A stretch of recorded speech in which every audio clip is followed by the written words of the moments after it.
বীরভূম থেকে লড়াই করবেন জনপ্রিয় অভিনেত্রী এবং দক্ষ জনপ্রতিনিধি শতাব্দী রায়।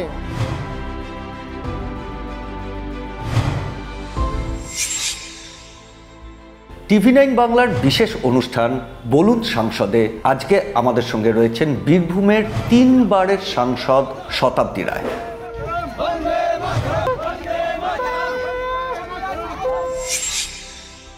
দিদি, প্রথমে আপনাকে জিজ্ঞাসা করতে ইচ্ছে করছে, 80 এবং 90-এর দশকের অত্যন্ত জনপ্রিয় অভিনেত্রী থেকে আজকে 3 বারের সাংসদ এবং অভিনেত্রী থেকে নেতৃত্বে এই যে উত্তরণ বা ট্রান্সফরমেশন, সেটাকে কেমনভাবে আপনি এনজয় করছেন?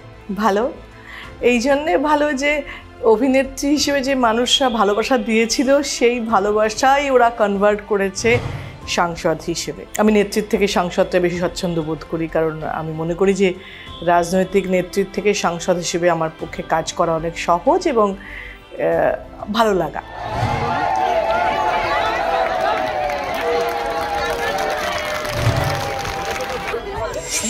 তখন আর কি মানুষরা দূরে ছিল, এই মানুষ নিয়েই কাজ ছিল, কিন্তু মানুষরা আমার থেকে অনেক দূরে ছিল। আমি স্ক্রিনে ছিলাম, ওরা আমার চেয়ারে বসতো, আমার সিনেমা দেখতো।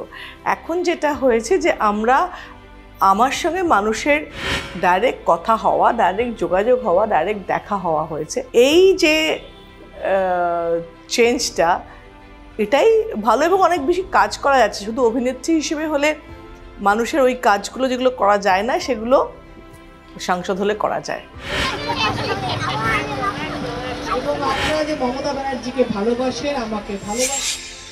অভিনেত্রী হিসেবে আপনার তো কোনো রাজনৈতিক তকমা ছিল না, কিন্তু এখন আপনার একটা রাজনৈতিক তকমা রয়েছে, দলের তকমা রয়েছে। সেটা কোথাও আপনাকে কোনো অস্বস্তিকর পরিস্থিতির মুখে ফেলে না? না, একদমই। রাজনৈতিক দলের সঙ্গে যুক্ত হলে স্বাভাবিকভাবে বিরোধিতা তৈরি হয় এবং অভিনেত্রীকে যারা সবাই ভালোবাসে সেই ভালোবাসা ভাগ হতে শুরু করে। কারণ অনেকেই দলকে পছন্দ করে না, হয়তো ওই দলকে পছন্দ করে না, কিংবা তারা মনে করে অভিনেত্রী মানে সবার, তাহলে কেন একটা দলের হবে। তো সেটা নিশ্চয়ই ভাগ হয়। কিন্তু অন্যদিকে আবার যেটা বললাম আমি, যে অনেক মানুষের কাজে লাগা যায়, অনেক মানুষের উপকার করা যায়।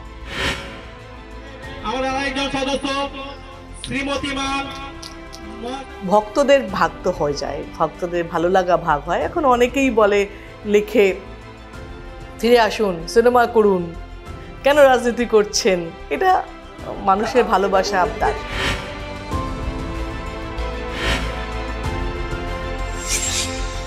সাংসদ হিসেবে আপনি অনেক বেশি স্বাচ্ছন্দ্য বোধ করেন। 2009, 2014, 2019 তিন বারের সাংসদ আপনি। অর্থাৎ এতদিন পর্যন্ত এই 3 বারে আপনি কতটা কাজ করতে পেরেছেন, কতটা কাজ বাকি রয়েছে, এই সমস্ত হিসেব নিকেশ মিলিয়ে চতুর্থবার আপনি আর কি করতে চাইছেন বা জনতার জন্য আপনি কি করবেন? দেখুন, আমার সাংসদ হিসেবে যদি ভাবা যায়, আমি আমার এমপি ল্যাড স্বচ্ছতার সঙ্গে খরচা করেছি কিনা, 3 বারই করেছি, এবং গতবার আমি ভারতবর্ষের মধ্যে 3য় হয়েছিলাম এমপি ল্যাড খরচ করা নিয়ে, প্রথম। দ্বিতীয়ত, আমি সংসদে উপস্থিত থাকি কিনা, 99% আমি আমার উপস্থিতি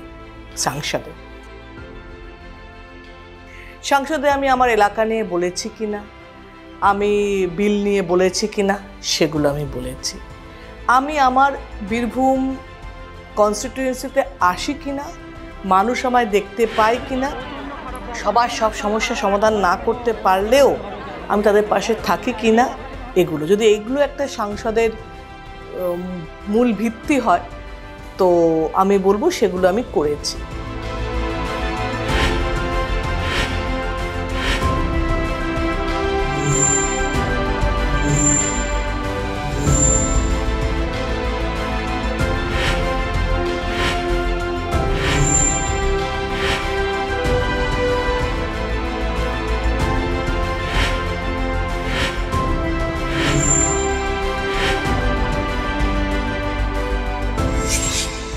আমি 5 কোটি টাকা পাই এক বছরে 7টা বিধানসভায়।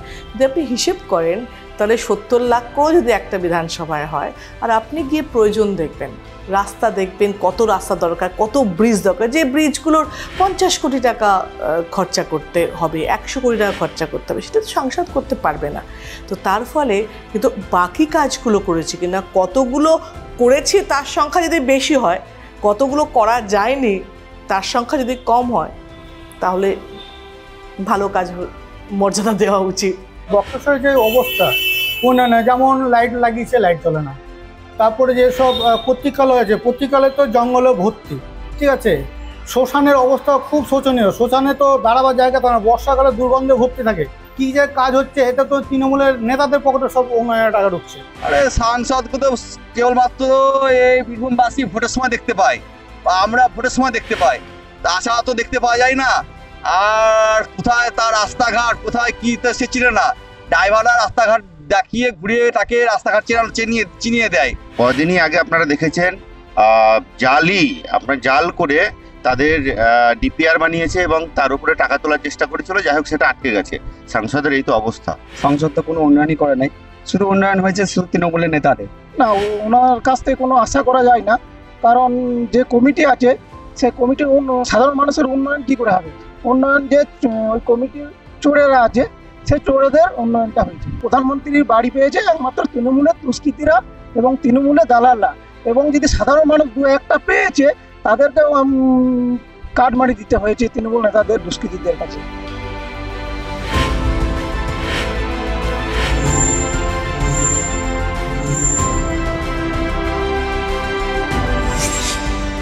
নুসরত বা মিমির রাজনৈতিক জীবন খুব একটা দীর্ঘায়িত হয়নি। আপনি ব্যতিক্রম। রচনা বন্দ্যোপাধ্যায়ের রাজনৈতিক জীবন কতটা দীর্ঘায়িত হতে পারে? ইকুয়ালি আমি সিনেমা করব বা ইকুয়ালি আমি পলিটিক্স করব, সেটা কিন্তু হবে না, সেটা কিন্তু হয় না। সুতরাং একটাকে স্যাক্রিফাইস করতে হবে। রচনার পরিশ্রম করার অভ্যেস আছে, সিরিয়াসনেস আছে, তাতে ওর কিন্তু যদি সময় দেয় তাহলে ভালো হওয়া উচিত। অনুব্রত মণ্ডলের অনুপস্থিতিতে এই জেলার যে কালেকটিভ লিডারশিপ, সেই লিডারশিপের ওপর কতটা ভরসা করতে পারছেন এই নির্বাচনী বৈতরণী পেরোনোর জন্য? এত বছর ধরে রাজনীতি করেছে, যে নামগুলো বিকাশ দা, চাঁদুরদা, আশিস ব্যানার্জি, কাজল, এরা সবাই তো এত বছর ধরে রাজনীতি করেছে।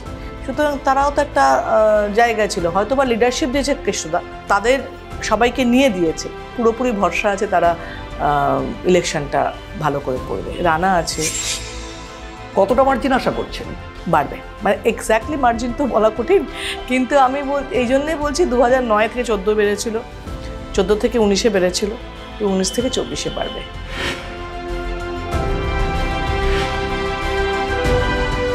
অনেক ধন্যবাদ শতাব্দীদি আজকে আমাদের সময় দেওয়ার জন্য।